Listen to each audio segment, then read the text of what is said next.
basculer sur le canola. Le canola, Mathieu. Alors, il y a une particularité, c'est que, eh bien, une matière première qui est relativement inélastique.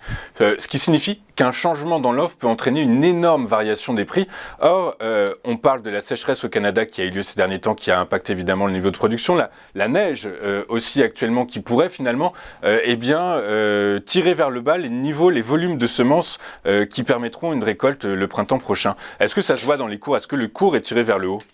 Ah, complètement. Depuis en fait l'été 2021, on est sur un rush haussier, un petit peu comme toutes les céréales. Elle a aussi bénéficié de la raréfaction et des problématiques de conflits et de demandes, hein. Les cours enchaînent là aussi des creux et des sommets ascendants. Ils marquent de nouveaux plus hauts, ce qui est toujours un signe de force dans une tendance.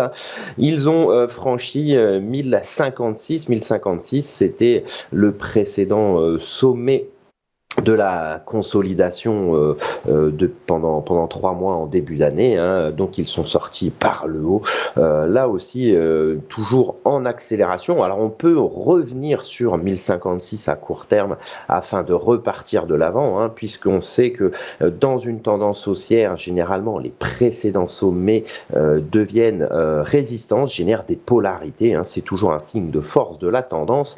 Alors en termes de résistance, là pour le coup, eh bien, on est obligé de projeter les précédents mouvements haussiers pour essayer de trouver des niveaux de cible intéressants. J'en ai une première à 1225, une deuxième à 1300. A priori, en tout cas pour l'instant, je n'ai aucun signe de retournement sur le canola, hein, comme sur la plupart des matières premières agricoles, hein. Elles peuvent consolider un petit peu, mais pour l'instant, le trend haussier est quand même très très bien ancré.